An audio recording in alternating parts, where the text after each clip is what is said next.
Four sides TV ఆటలు మానసిక ఉల్లాసానికి ఎంతో ఉపయోగపడతాయి అని Telangana carrom association president Santosh అన్నారు. All India inter institutional carrom championship నిజామాబాద్లో ఏర్పాటు చేయడం సంతోషంగా ఉందన్నారు. గత 4 రోజులుగా కొనసాగుతున్న ఈ కార్యక్రమానికి జాతీయ, అంతర్జాతీయ ఛాంపియన్స్ వచ్చారన్నారు. క్యారమ్ ప్రతి ఒక్కరూ ఆడే ఆట అని, దీనికి భవిష్యత్తులో మరింత ప్రాధాన్యత పెరుగుతుందని అంటున్న క్యారమ్ అసోసియేషన్ స్టేట్ ప్రెసిడెంట్ సంతోష్తో మా ప్రతినిధి Srinivas face to face. All India institutional carrom championship అయితే నిజామాబాద్ లో కొనసాగుతుంది. గత 4 రోజులుగా అయితే ఈ క్యారమ్ సంబంధించినటువంటి పోటీలు వివిధ కంపెనీలు కూడా పాల్గొన్నటువంటి సిచ్యువేషన్ ఉంది. మనతో పాటు మాట్లాడడానికి తెలంగాణ క్యారమ్ అసోసియేషన్ ప్రెసిడెంట్ ఉన్నారు. వాళ్ళతో మాట్లాడే ప్రయత్నం చేద్దాం. ఎలా నిర్వహిస్తున్నారు అనే అంశం పైన చెప్పండి సార్, ఎట్లా నడుస్తూ ఉంది? గత 4 రోజులుగా నిజామాబాద్ లో క్యారమ్ పోటీలు నడుస్తున్నాయి, ఎట్లా నడుస్తున్నాయి, ఎలా ఉంది మొత్తం? So carrom association of Telangana ఈ ఆల్ ఇండియా ఇన్స్టిట్యూట్ టోర్నమెంట్ని తీసుకుందాం. యాక్చువల్గా ఇది మా గోల్డెన్ జూబ్లీ సెలబ్రేషన్ సందర్భంగా 50 సంవత్సరాలు పూర్తి చేసుకున్న క్యారమ్ అసోసియేషన్ తెలంగాణ 50 సంవత్సరాలు పూర్తి చేసిన సందర్భంగా ఈ టోర్నమెంట్ కండక్ట్ చేస్తున్నాము. దీంట్లో 20 ఇన్స్టిట్యూషన్స్ వచ్చాయి. దాంట్లో ప్రెస్టీజియస్ ఇన్స్టిట్యూషన్, అందరి institution like RBI, AIG and IOCL, air authority of India, వీళ్ళంతా కూడా వచ్చారు. వీళ్ళంతా ఆల్మోస్ట్ ఆల్ 120 ప్లేయర్స్ అక్కడ ఆడుతున్నారు. దీంతో పాటు మేము వెటరన్స్ కూడా జాతీయ వెటరన్స్ కాంపిటీషన్ కూడా క్లబ్ చేశాము. దాని నుంచి 25 స్టేట్స్ నుంచి, ప్రతి స్టేట్ నుంచి 12 మంది చొప్పున ఇక్కడికి వచ్చారు. సో వీళ్ళు కలిపి దాదాపు 300 పైచిలకు ప్లేయర్స్ ఇక్కడ అకామిడేషన్తో సహా మేము అరేంజ్మెంట్ చేశాము ఇక్కడ. సో ఇప్పుడే ఈరోజు చివరి రోజు. దీంట్లో మెన్స్ ఫైనల్స్ మన యోగేష్ పరదేశి మహారాష్ట్ర ప్లేయర్ కొట్టాడు. రన్నరప్ వచ్చేసి కే శ్రీనివాస్ అని హైదరాబాద్ ప్లేయర్ రన్నరప్. ఈ కే శ్రీనివాస్ ఇప్పుడు యూఎస్ కూడా వరల్డ్ కప్కి సెలెక్ట్ అయ్యి వెళ్తున్నాడు. సో ఉమెన్ వచ్చేసి ఇప్పుడు జరుగుతూ ఉంది. సో వాళ్ళకి చివరి దారి వస్తే 4 o'clock మా యొక్క టోర్నమెంట్ కంక్లూజన్ ప్రైజ్ ఉంది. మరియు ఈ టోర్నమెంట్ని Union Bank of India sponsor చేసింది, కీ స్పాన్సర్గా. అట్లా నవభారతి గ్లోబల్ స్కూల్ కో స్పాన్సర్గా ఉన్నారు ఇక్కడ. సో ఇది 4 రోజులు జరుగుతున్న టోర్నమెంట్. రైట్, దేశవ్యాప్తంగా అంటే ఇంటర్నేషనల్ ప్లేయర్లు కూడా వస్తున్నారు, పార్టిసిపేట్ చేస్తున్నారు. నిజామాబాద్కి ఎట్లా చూస్తారు, ఏమనిపిస్తుంది? ఇంతకుముందు గతంలో ఏమైనా కండక్ట్ చేస్తారా, ఇప్పుడే మొదటిసారి? సార్ యాక్చువల్గా వచ్చిన 200 పైచిలకు ప్లేయర్స్లలో 40 మంది కరెంట్ వరల్డ్ ఛాంపియన్స్ ఉన్నారు. వీళ్ళందరూ అంతర్జాతీయ ప్లేయర్స్. మొన్ననే మాల్దీవ్స్లో కూడా వాళ్ళు టోర్నమెంట్ ఆడి ఇండియాకి కప్స్ తీసుకొచ్చిన వాళ్ళే ఉన్నారు. ఇది ఇంటర్నేషనల్ టోర్నమెంట్ తెలంగాణ గవర్నమెంట్, మన తెలంగాణలో ఫస్ట్ టైం జరుగుతుంది. ఇంతకుముందు ఎప్పుడు జరుగుతుంది, తెలంగాణ అంటే ఉమ్మడి రాష్ట్రంలో ఫస్ట్ టైం జరుగుతుంది.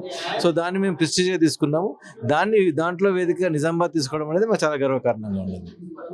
రైట్, ఇప్పుడు మొత్తానికి కూడా యువత కావచ్చు, చాలా కూడా క్రికెట్ పైన కానీ ఇట్లా చాలా క్రీడల పట్ల ఆసక్తి చూపిస్తున్న నేపథ్యంలో క్యారమ్కి ఎట్లా వస్తుంది, స్పందన ఎలా ఉండబోతుంది? ఇంకా యువకులు కూడా ముందుకు తక్కువ ఇంట్రెస్ట్ చూపిస్తున్నారు కదా ఇండోర్ గేమ్స్ లాంటివి. అయితే మొత్తానికి ఏమన్నా యువతకి ఏమన్నా చెప్పదలుచుకున్నారా?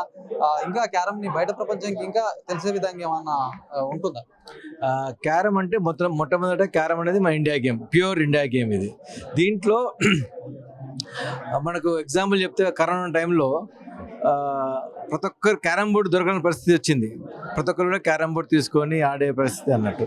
సో క్యారమ్ బోర్డు వాళ్ళకి అడ్వాంటేజ్ ఆల్మోస్ట్ లైక్ చెస్, మొత్తం గేమ్ ప్లానింగ్ ఉంటుంది, అన్నీ ఉంటుంది. కానీ ఆడేటప్పుడు మన బాడీతో కూడా రిఫ్లెక్షన్స్, లైక్ ఏదైతే మైండ్లో అనుకుంటామో దాన్ని పర్ఫామ్ చేయాల్సి వస్తుంది విత్ యువర్ హ్యాండ్స్. సో దీన్ని బట్టి చెప్పొచ్చేది ఏంటంటే ఫోకసింగ్ అనేది చాలా ఇంపార్టెంట్, అది ఇంప్రూవ్ అవుతుంది. పిల్లలు గిట్ట ఈ క్యారమ్ బోర్డు ఆడడం మొదలెడితే వాళ్ళ కాన్సన్ట్రేషన్ బాగా ఇంప్రూవ్ అవుతుంది, ఫైన్ మోటార్ స్కిల్స్ పెరుగుతాయి, బాడీ అండ్ మైండ్ కోఆర్డినేషన్ పెరుగుతుంది. ఆటోమేటిక్గా దాని రిజల్టెడ్ వాళ్ళ కెరీర్లో కావచ్చు, వాళ్ళ అకాడమిక్స్లో కావచ్చు ఇంప్రూవ్మెంట్ వస్తుంది. కాబట్టి ప్రతి ఒక్కళ్ళు కూడా పేరెంట్స్ కానీ, స్కూల్స్ కానీ పిల్లల్ని క్యారమ్ బోర్డ్ ఆడడానికి ఎంకరేజ్ చేయాలి. మోర్ ఓవర్ ఎస్పెషల్లీ సమ్మర్ హాలిడేస్లో ఈ బయట ఆడే ఆటల కన్నా క్యారమ్ బోర్డు చాలా ఉత్తమం అన్నట్టు. దీంతోపాటు క్యారమ్ బోర్డు అనేది ఇంట్లో 4 ఫ్యామిలీ మెంబర్స్ కలిసి ఆడుకునే గేమ్ ఇది. సో దానివల్ల ఫ్రెండ్స్ మన వాళ్ళ ఫ్యామిలీ మధ్యలో కూడా ఒక బాండింగ్ ఏర్పడుతుంది. సో ఈ మొబైల్స్ ఎవరు ఇంట్లో నలుగురు ఉంటే నాలుగు మొబైల్ పట్టుకునే బదులు నలుగురు కలిసి ఒక క్యారమ్ బోర్డ్ ఆడొచ్చు. సో దానివల్ల ఏమైతే వాళ్ళ మధ్య రిలేషన్స్ డెవలప్ అవుతాయి. Across the board they can discuss, they can talk, they can everything they can do. So ఇది యాక్చువల్ క్యారమ్ బోర్డుకు ఉన్న ఇంపార్టెంట్. అది మన ఇండియన్ గేమ్. అది ఇప్పుడు వరల్డ్లో ఇండియానే దాన్ని చేస్తుంది. మీరు క్రికెట్ గురించి అడిగారు.